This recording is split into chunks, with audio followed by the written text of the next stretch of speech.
Mixing football and rugby there. Welcome you on the show. 360 Sport on Trust TV. Adini Ajishafe. Well, it was a night of celebration for Real Madrid and Bayern Munich for the fact that they were able to do it against Arsenal and Manchester City. English teams are out from this competition. What happened to them over the night? Well, a big one. Some people say the elephant is limping.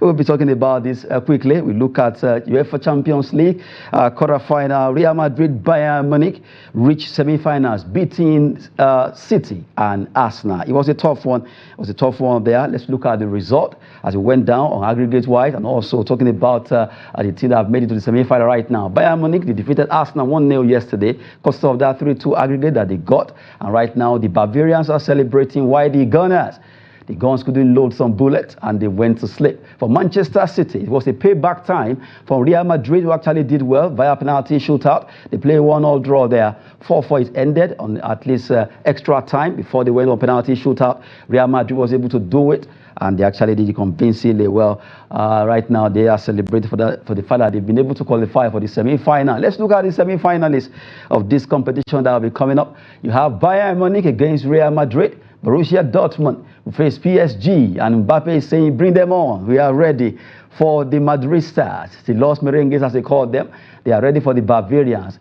Borussia Dortmund, can they hold their own against PSG? Well, that will be answers to be given to all the fans across the globe by 30th of April, when they will be playing the first leg of the semi-final that will be coming up between the four teams there. Well, for England or English teams, Manchester City, Arsenal. Well, that's football. They learned their lesson, really. Well, on a lighter note, actually, some Arsenal fans are really not too happy for the fact that Arsenal, despite all the chance they had, they couldn't make it. What happened to the elephant? The bandage there on the leg of the elephant. What happened? Premier League limping. Champions League also limping there. Just to add some spice to the show quickly. Well, let's look at MPFL. Well, we move away from Champions. Let's talk about the MPFL, where Doma United, Remo Stars battled to a scoreless draw in Gombe. The match that was at least an outstanding match, and the play yesterday, it ended in that particular draw there. Right now, if we cross over to look at how the table is standing after those games were played, let's look at the MPFL match day 30 for the top 10. You look at Remo Stars are standing fourth there. They fought their way to number 4, having 50 points from 29 matches with a goal difference of 9. You look at Bende Insurance, Kano Pillars in that order. But really, for Enugu Rangers, they are showing why they are called the Flying Antelopes, really doing so well, topping the table with extra 3 points ahead of Eyimba International. Flipping into the back of the table now, 11 to 20, you look at Doma United. They are standing 13 on the log after they shared that sport against Remo Stars there. Well, you have 30, you have 38, you have -9 for Doma United. And it's a big one because they really want to see how they can get better, and really they fought hard there. For Kwara United, trailing them, Bayelsa United, Sunshine Stars. The other team from Gombe State, Gombe United, are second on the log, rather at 28 on the log, I beg your pardon, with 22 points from 30 games with a -36 goal difference there. Well, just to let you have a feel of what happened yesterday over there in Europe and also in Nigeria. But when we talk about sport, there are some sports in Nigeria that we really need to look at. Attention is only on football, but this particular sport is also football, but in a different way. It's called rugby, and you saw it there earlier on when we talk about rugby. Now we'll be talking about rugby sport development in the grassroots level across Nigeria. We have a guest who is actually the general manager of Nigerian Rugby Association. He's here to give us, take us through the activities of that association, how developed is rugby in Nigeria, in the person of Isa Lawal. Salawa is here to talk with us. Good to have you, Isa. Thank you so much for having us, Mr. Adeni. It's a pleasure to be here with you. You actually look like a rugby player. Thank you. I'm one of the smaller ones on our team, I'll tell you that. But yes, rugby has been developing in Nigeria and is gaining so much momentum at the moment. So glad to be here, glad to promote it a little bit more. So thank you for having us. Okay, we've been talking with Isa Lawal. Salawa is in the studio with us to talk rugby. A lot of people are into this sport. If you don't know, even women, they are into it, and we'll be unveiling that today. We'll be talking about the women. They call them Green Falcons. We have the Hawks too. You can see our women, they are playing rugby. In fact, they look bigger, stronger. The way you see those rugby players in Europe or South America, that's how our rugby women, you can see them in their own colors there. Kudos to all of them playing this very, very strong competitive sport. It's a strong one there. If you are not fit, you can't do this sport. You just have to be very fit. Well, that's why Isa Lawal Salawa is here to talk about rugby sport development in Nigeria. And let's start with the women first. Okay. Because if you check, you were there yesterday when the minister was talking about sport development, that Nigerian women are really giving us so much joy. Yes. And now let's start with the women. Look at what they've done. Take us through the female, the Green Falcons, Yes. for what they've done in rugby sport. So the Green Falcons, they're a newly established team. They've been operating since last year. They've had 2 competitions so far. They remain undefeated. So just like the minister said, women are doing outstanding for Nigerian sports, and likewise the Green Falcons are also part of that, and they've definitely not disappointed us.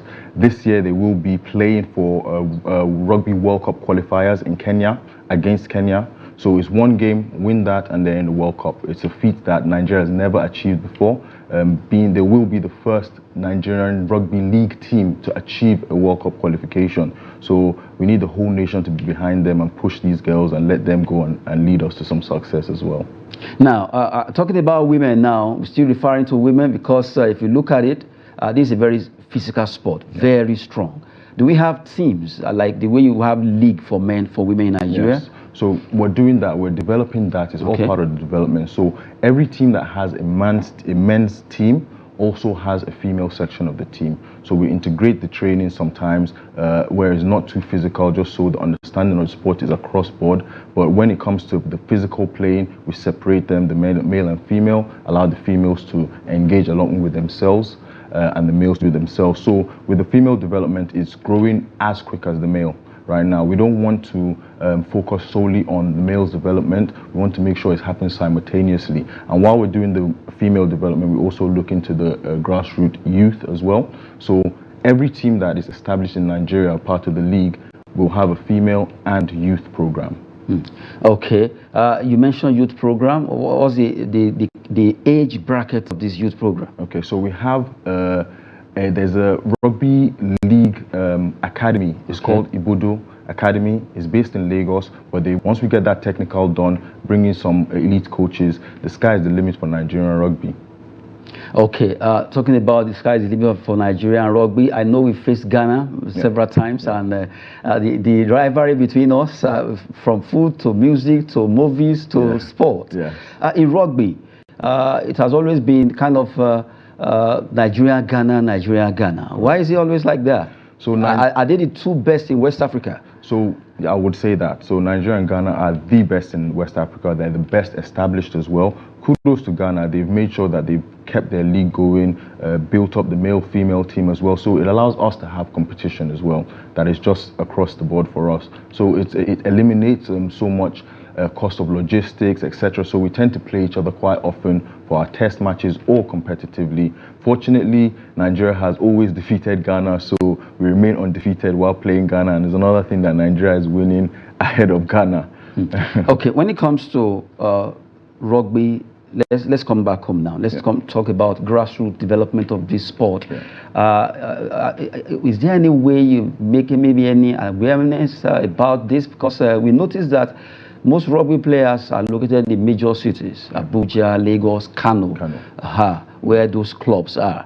So what about how do the other players or people who are interested in maybe cities, villages, where they don't even have a rugby club, how would they be able to join this kind of? That's a fantastic question. So this is one of our major development goals, is to allow rugby to be prevalent in all geopolitical zones in Nigeria. At the moment, we have some, we're building up the coaching. So once we get the coaching established a little bit, we can then trickle it around to to allow players and coaches to start developing their own areas. At the moment, what we use for development are the players. The players, it's a sport of passion. So the players work almost on a voluntary basis. Association is here with us to talk rugby development, and really that sport is gaining momentum. A lot of rugby players, in fact, to see them, let's talk about the men now. The rugby men too, they are grabbing. If you see the way the Kiwi, they call them, the New Zealand team, American team, Wales and all of them, South Africa, how well built, muscular they are. I'm seeing some Nigerian players too having such muscle. Look at them. Yes, exactly. The Nigerian boys, we've got the grassroots development, we've got the international players. The best thing that happens is when we merge each together, we allow each quality to develop ourselves. With the international guys, they are quite important to our development and our competitions because they bring some technical skills, some of their education from abroad. They bring it home and help develop our guys as well when we play simultaneously together, and these guys take it away and build their own areas as well. So it's a hand-in-hand type of work. We all make sure that we work together. Okay, well, looking at this particular graphics, one of those days where you have very slim Nigerian rugby players, but now I'm seeing it's as most of them are more muscular than the way it used to be. What's the secret? Exactly. So the secret is good training, good routine. They stay fit. It's important to remain fit. So, like I said, Nigeria, we're naturally strong, fast, quick. Once we just add the technical aspect into it, the sky is the limit for us. If we look at certain countries such as Papua New Guinea, their development has come from grassroots. They've embedded rugby into their development. It's probably their most prevalent sport, and right now, it has been a huge GDP generator for them. So for instance, for us in Nigeria, like the minister said, we're going to have to diversify from just focusing on football. Rugby is another team sport that we can potentially be very great in and can generate a lot of income towards our GDP. Okay, talking about rugby generating income for Nigeria, how do you intend to do that? So with that, we need to start gaining much more awareness. Once we can push that awareness out, get a community from it, we can have people coming to watch. Okay, then it means partnership has to come in. Partnerships have to come in. So with that, we are currently working on, the first partnership is with the Ministry of Sports. The Honorable Minister has been fantastic in giving us an ear.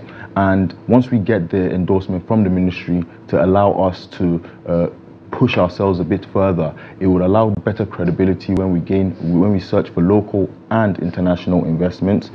International support has already been coming. We have collaborations with some of the professional clubs in the UK, in Australia. A lot of our clubs, homegrown, are named after certain clubs in foreign places based on our collaboration and the support that they provide for us. So that has been prevalent already, but at the same time, while we look at international, we must look at homegrown. Just like you were at the business conference, sports and business conference yesterday, one of the major things were the private sector has to start helping sports in Nigerian development, because we can't just leave it to be a ministry's job alone. It's an uphill battle for them already. So once the private sector joins in, it allows us to collaborate all together.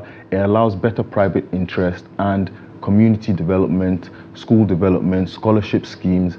And rugby for Nigeria could be a huge game changer in terms of our grassroots development, having some of our youth take a new path, having them go through an education system, such like they do in America, where collegiate sport is a huge thing. So whether you end up going professional after your college degree, or you end up just getting a job, you've at least been able to empower yourself a little bit better than potentially not having that option or that opportunity to be able to grow in that development. Now, talking about rugby now, there are events lined up for the development of this sport in Nigeria. Can you take us through some of these events so that people will know that, okay, we play rugby here, we do this here, this month, that month, it's happening in Asaba, it's happening in Lagos, that.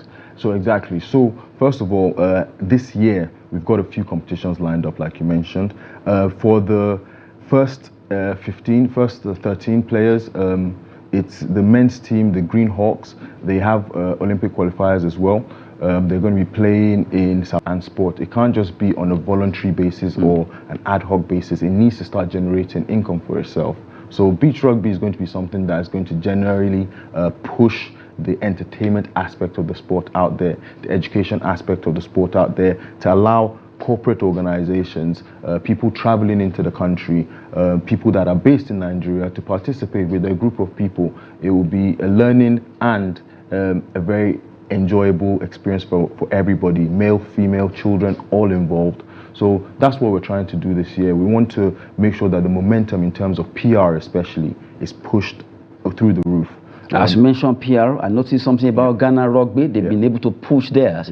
And that's why Trust TV always make sure we promote Nigeria. As they say, it goes document Nigerian stories. We're talking about Nigerian sports now, rugby, and in a way to push this sport and every other sport out there for people to know that they actually exist. We have players who are into it. We are one of them, and that's why Issa Lawal Salawa is here with us to talk rugby development in Nigeria today. He's the General Manager, Nigerian Rugby League Association. Really, rugby is here, and we are talking about it. And to let you know that if you want to join, just like he has mentioned, there are so many cities or places where they organize events. And before you go, on a lighter note, I've seen the New Zealanders, how they start their own, or Papua New Guinea. Do you guys do that too? We actually do.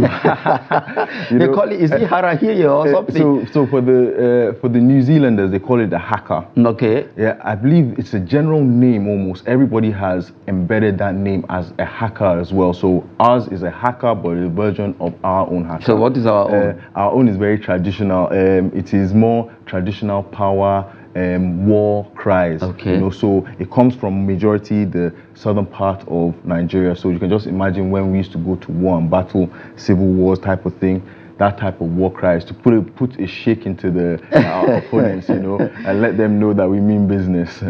Okay, good word there. But our time is off. We just have to go right now. But Issa Lawal Salawa has been with us. He has taken us through this sport of rugby, and we really hope that that sport can get the attention that football is getting. A lot of Nigerians are into rugby abroad, also in Nigeria. We need to promote this. Not everyone will do soccer, football. Some people will actually go into rugby or karate. That's why he's here to talk about it, and we want to appreciate your time for coming on the show.